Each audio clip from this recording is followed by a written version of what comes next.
les chats, j'espère que vous allez bien. Aujourd'hui, j'annonce vidéo what the fuck.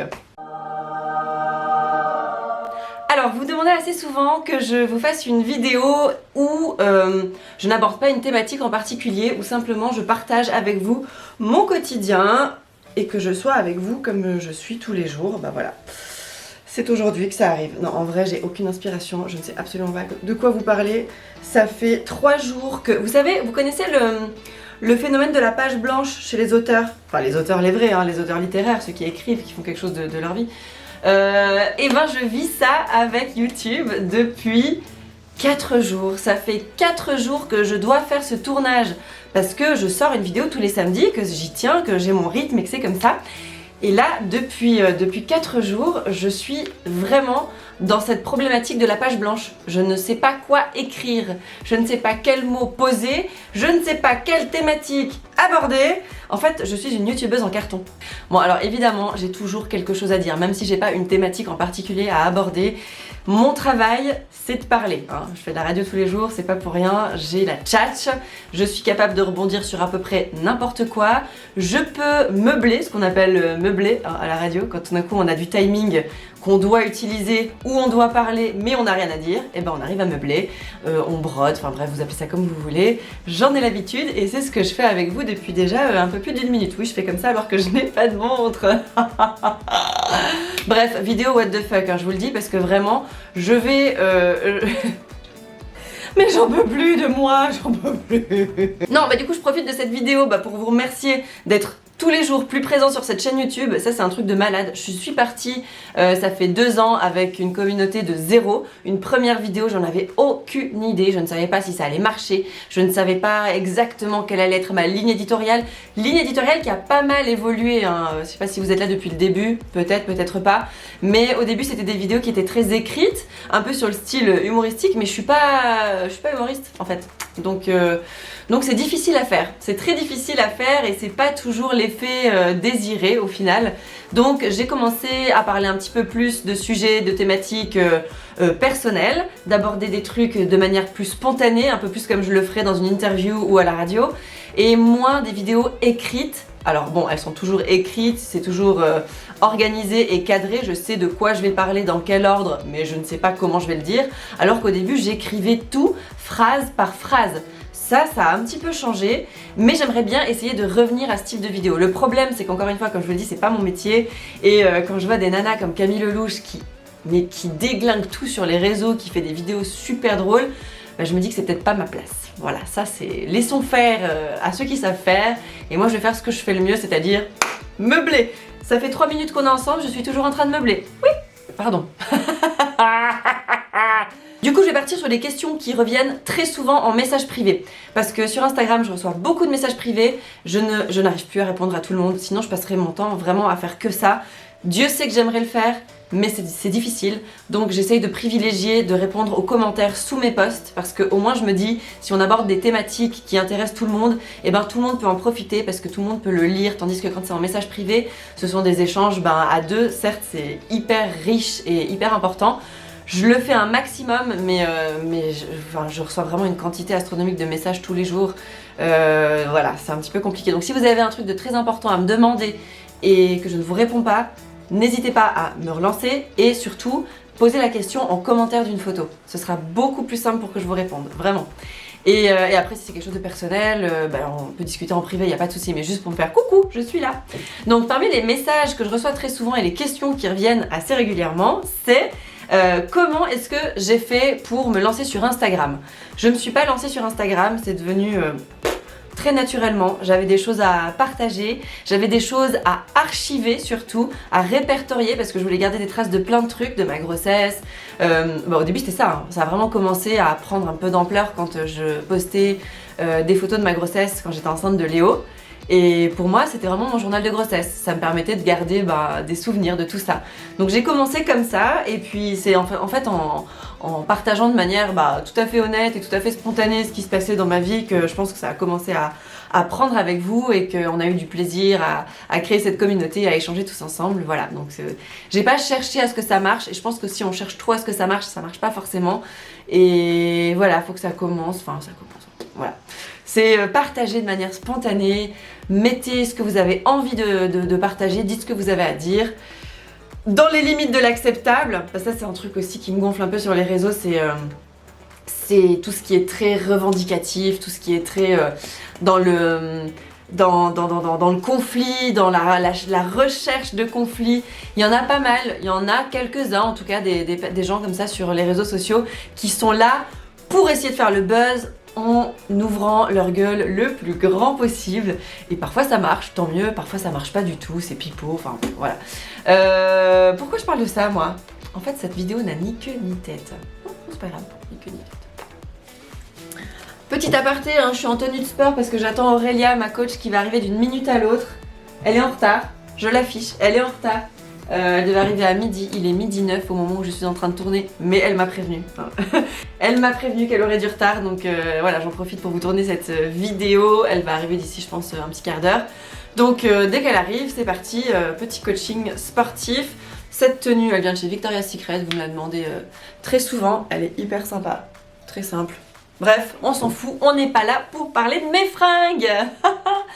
Non, sinon une question qui revient aussi très souvent, c'est quel est mon mascara. Mon mascara, c'est donc le L'Oréal Paradise Extatic. C'est celui que j'aime le plus. J'ai testé le Girl Power, non, Damn Girl de Too Faced. Il est franchement pas mal. Il est pas mal. Je dirais pas autant bien que le L'Oréal. Vraiment, j'ai une kiffance extrême pour le L'Oréal. Je sais pas pourquoi.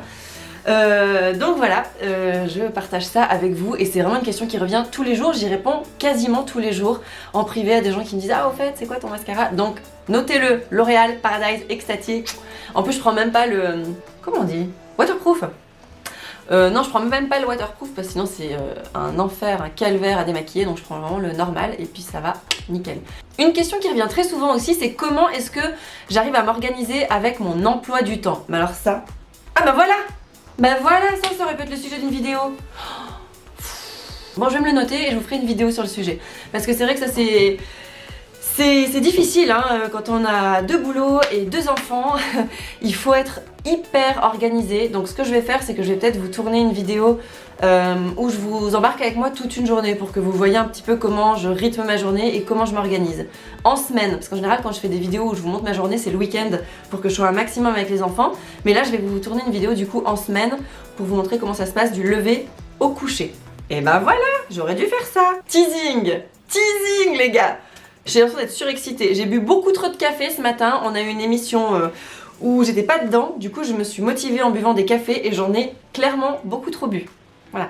Autre question qui revient très souvent, évidemment, c'est sur le sommeil de Léo. Mais là, j'en ai déjà beaucoup parlé. Toi, je ne t'ai pas demandé ton avis. Donc mon ordi, hein, je l'ai mis en silence. Question qui revient très souvent, comment est-ce que je gère le sommeil de Léo et où est-ce qu'on en est actuellement? Donc on en est toujours à du mieux, du beaucoup mieux depuis qu'on a fait tout ce qu'on a entrepris. J'ai tourné une vidéo sur le sujet, ça s'appelle Mes enfants dorment enfin, je sais plus. Je suis même pas au courant, je suis vraiment une youtubeuse en carton. Je viens de reprendre en main ma chaîne YouTube, mes tournages, mes montages, c'est tout moi qui fais maintenant mais depuis environ 2 mois. Donc il y a encore plein de trucs que je ne sais pas. Voilà. Pourquoi je vous dis ça?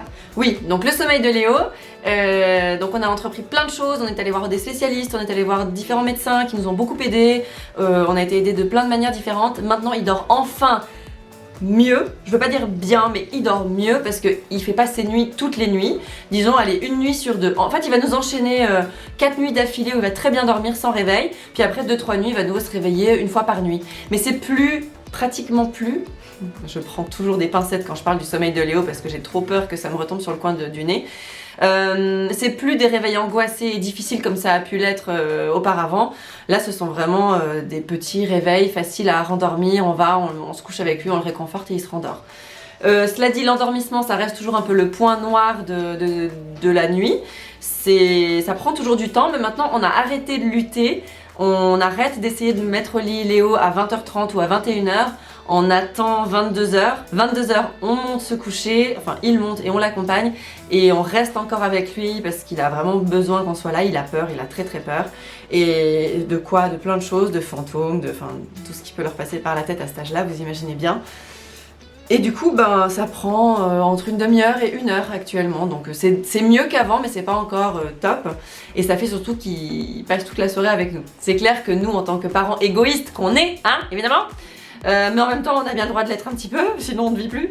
On aimerait bien qu'il se couche un peu plus tôt pour qu'on ait nos soirées en amoureux, mais c'est pas encore pour tout de suite. Donc pour l'instant, on profite, parce que ça ne va pas durer, on profite de passer nos soirées avec Léo, voilà. Mais on a bon espoir parce qu'on est vraiment sur une pente montante. Voilà, ça va de mieux en mieux et tant mieux, quoi. Je pars en cacahuète totale, je suis freestyle sur cette vidéo, ça n'arrive jamais, hein. Je vous dis, d'habitude tout est écrit, au moins je sais de quoi je vais parler. Là, je parle de trucs, ça m'arrive au fur et à mesure dans la tête et je vous balance ça comme ça. Ça va être très chiant à regarder, je vous préviens. Alors, donc oui, l'endormissement, donc toujours assez compliqué. Sinon, Axel, depuis qu'il a 9 mois, depuis qu'il s'est auto-sevré de l'allaitement, qu'il n'a plus voulu, malgré le fait que je vais continuer à lui proposer, je me suis acharnée à lui proposer le sein pendant 5 jours, c'était terminé. Et il a calé ses nuits en même temps, donc à partir de 9 mois, il a commencé à faire ses nuits.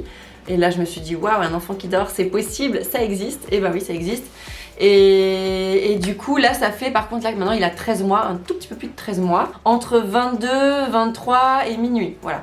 Dans ces 2 heures de battement, il se réveille, il pleure beaucoup, mais vraiment beaucoup, puis il est très tendu, il est très énervé, enfin, c'est vraiment, on sent que c'est au niveau émotif, au niveau émotionnel qu'il y a un problème. Et du coup, ben, j'ai beau le conforter, il s'arque comme ça en arrière parce qu'il veut pas rester dans les bras, il veut pas rester dans sa chambre, alors il montre comme ça avec son doigt qu'il veut sortir de la chambre, alors on sort. Dès qu'on rentre dans la chambre, les pleurs recommencent. Mais ensuite, une fois que ça s'est calmé, on peut le remettre au lit sans problème et il dort toute la nuit. Donc ça, il n'y a pas de souci. Mais il y a ce moment en fin de soirée où lui dort déjà parce qu'il va au lit assez tôt. Hein. Vous savez, Axel, c'est vers 19h, 19h30 qu'il se couche. Et du coup, voilà, il fait ce réveil. En général, moi, je suis encore réveillée, donc ça ne me dérange pas. Hein. De toute façon, je suis debout. Donc, je le prends, je descends avec lui au salon, je le pose un petit peu, on lit des livres. Hier, je l'ai redescendu, je l'ai pris sur les genoux, on a lu un livre, Je l'ai pris sur les genoux, on a lu un livre et il s'est endormi sur mes genoux. Donc ensuite, j'ai pu le remettre au lit tranquillement, puis il a dormi jusqu'à ce matin. Par contre, il m'a fait encore 2 petits réveils pendant la nuit où j'ai sauté dehors de mon lit pour aller dans sa chambre et en fait je suis arrivée dans sa chambre et il s'était arrêté de pleurer. Donc voilà, des micro-pleurs de 20 secondes et il s'est rendormi tout seul. Donc voilà, je considère pas ça non plus comme des réveils. Cela dit, ça me réveille moi, mais bon ça c'est pas grave, hein, j'ai l'habitude de toute façon de me réveiller 150 fois pendant la nuit. C'est pas grave, c'est mon quotidien de maman. Alors je sais que c'est pas toutes les mamans, je veux pas effrayer celles qui ne sont pas encore mamans, qui attendent leur premier enfant ou quoi. Je vous rassure, mon cas n'est pas du tout général. J'entends plus parler de gens qui ont des enfants qui dorment bien que de gens qui ont des enfants qui dorment très mal comme nous. Bon, voilà, je vous rassure, c'est pas tout le monde, c'est pas toutes les mamans. Il y a des mamans qui dorment très bien, il y a des enfants qui font leur nuit à 2 mois, enfin voilà. Après, bah, il y a ceux qui ont de la chance et ceux qui ont moins de chance dans leur nuit, hein, on va dire ça comme ça. Une question qui revient aussi très souvent, c'est est-ce que ça ne me dérange pas de partager toute ma vie avec vous? Eh bien, sachez que je ne partage pas toute ma vie avec vous. Et ouais. Alors je partage beaucoup, j'échange beaucoup sur des thématiques importantes, sur des choses qui pour moi ont de la valeur, enfin de l'importance à partager parce que je me dis que ça peut servir, que ça peut aider d'autres mamans qui rencontrent les mêmes problèmes, des futures mamans qui se posent des questions. Enfin voilà, moi c'était vraiment le but premier en étant sur les réseaux, c'était de partager et d'échanger. C'est ce que j'essaye de faire encore un maximum et en fait je ne vous montre pas tout, il y a plein de trucs que je ne vous montre pas. Voilà, c'est pas pour dire non je vous cache des choses. Non, c'est juste simplement qu'il y a des choses que je ne peux pas partager avec vous parce que simplement je ne veux pas, voilà. Enfin, une dernière question qui revient très régulièrement sur les réseaux sociaux et à laquelle je ne sais jamais trop comment répondre, c'est comment je fais pour être toujours de bonne humeur et souriante. Mais ça revient tout le temps parce que je suis toujours de bonne humeur. Mais vraiment, même dans la vie de tous les jours, c'est rare que je tire la gueule. Bon alors après mes collègues ils vous diront oui, que des fois je tire la gueule. Non alors des fois c'est clair qu'à 5h du mat, c'est un peu difficile. Mais encore c'est rare, hein, c'est très très rare. Pour que je les mauvaises, il faut vraiment que j'aille enchaîné 3 semaines de nuit pourries ou que je sois malade. Enfin, c'est vraiment très très rare. J'aimerais vraiment vous donner des clés pour pour être positif, parce que c'est tellement important pour moi d'être super positif dans la vie. Tous les jours, faut qu'on soit positif, parce que moi je pars vraiment du principe, et c'est vrai, je l'ai constaté, parce que j'ai pas toujours été comme ça, hein. Il y a une période où j'étais hyper négative, enfin vraiment plus jeune, j'étais pas comme ça. J'étais, mais tout le contraire, j'étais très morbide, très négative, et enfin c'était pas la même Valentine, hein. Bon, j'ai toujours eu ce côté où j'ai toujours été très friendly, disons, très entourée, j'aimais toujours être entourée. Ça c'est vraiment un truc qui n'a pas changé, être entourée, faire des fêtes, enfin voilà, organiser des trucs, j'ai toujours aimé ça. Mais dans mon fort intérieur, j'ai été longtemps malheureuse et négative sur beaucoup de choses. Et maintenant, plus du tout, mais plus du tout. Et ça c'est vraiment, je pense, alors déjà depuis ma rencontre avec Connor, je sais que ça fait gnangnan, mais c'est vrai. Et là j'ai déjà fait un gros travail sur moi-même, et depuis l'arrivée des enfants ça a été mais radical quoi, mais j'ai vraiment changé intérieurement. Donc je sais pas comment vous donner les clés qui m'ont aidé à passer de ce côté-là de la force, hein, parce que disons qu'avant j'étais dans le côté obscur et maintenant je suis dans le côté lumineux, je sais pas comment dire.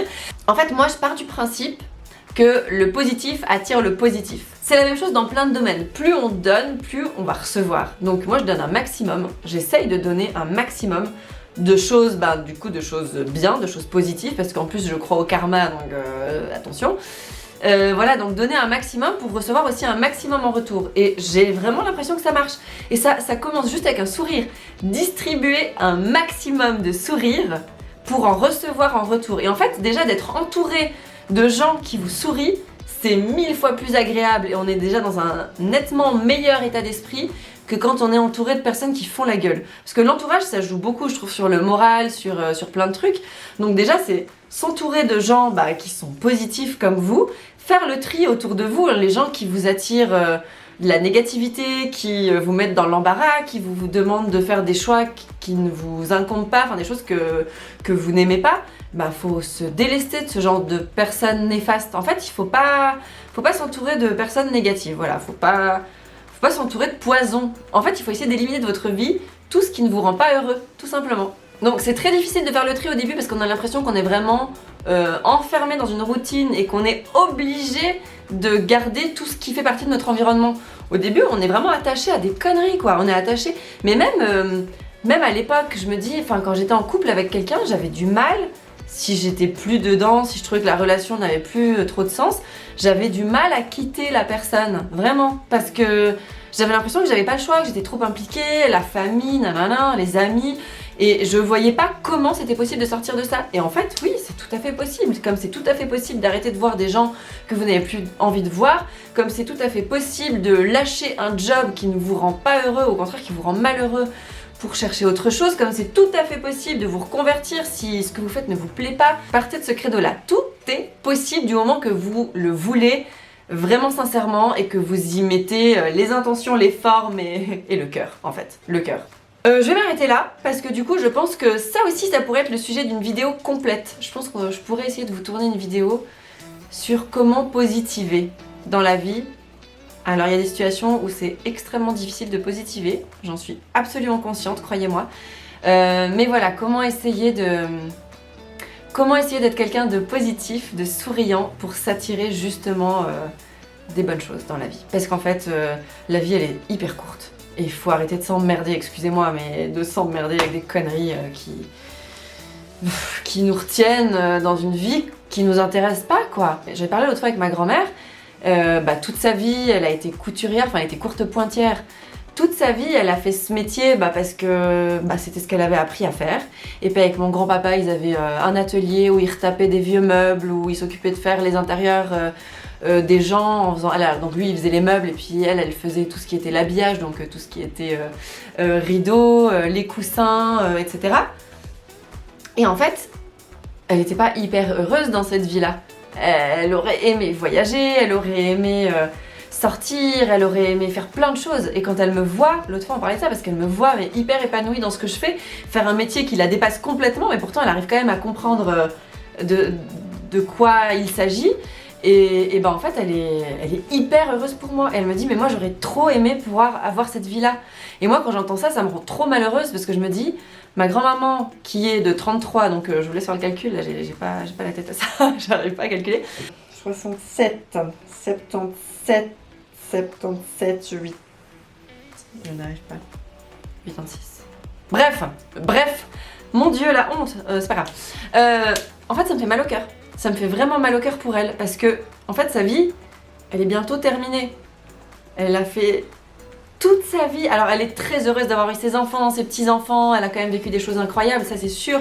Elle a même été aux États-Unis, sa sœur habitait à New York, donc elle a quand même voyagé et assez jeune déjà, donc c'était déjà plus que les gens de son tout petit village, parce qu'elle vient d'un tout petit village en Valais. C'était déjà plus que la plupart des gens qu'elle connaissait, mais quand même, elle a toujours rêvé de vivre à Paris, enfin de faire des trucs de fou quoi, des grands voyages, de sortir, d'aller au restaurant. Elle adore sortir, quand je l'emmène au restaurant les deux, mais on se fait une bouffe de malade, on se fait une petite bouteille de rosé, enfin elle est vraiment épicurienne jusqu'au bout et elle est géniale. Et ça me fait mal au cœur. Du coup elle est passée à côté de sa vie en quelque sorte. Alors oui, c'est un petit peu, c'est comme ça qu'elle m'en parle, hein. Elle est passée à côté de plein de trucs et elle regrette, elle a des regrets et moi j'ai pas envie de mourir avec des regrets et je suis aussi très consciente qu'on peut mourir demain.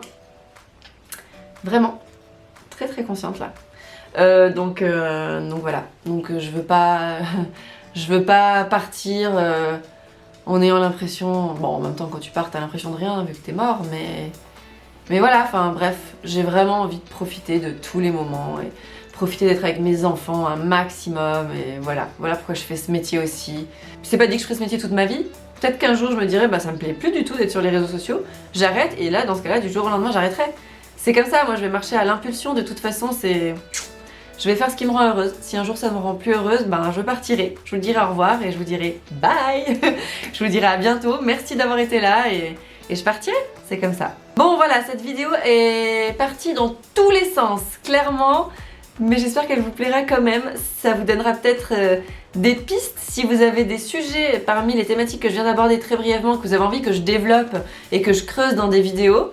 Faites-le moi savoir en commentaire. Si vous avez envie que je retente une écriture de vidéo humoristique comme je le faisais au tout début, faites-le moi savoir aussi. J'ai bien envie de retenter l'expérience, j'aimerais bien faire ça à deux. Faut que je trouve quelqu'un qui rentre dans un délire avec moi et avec qui je puisse écrire une vidéo. Ça risque d'être vachement drôle, je pense. Je vous remercie d'avoir été là jusque-là. Peut-être que c'est la dernière vidéo que vous regarderez parce que vous allez la trouver tellement nulle qu'après ça, vous quitterez la chaîne.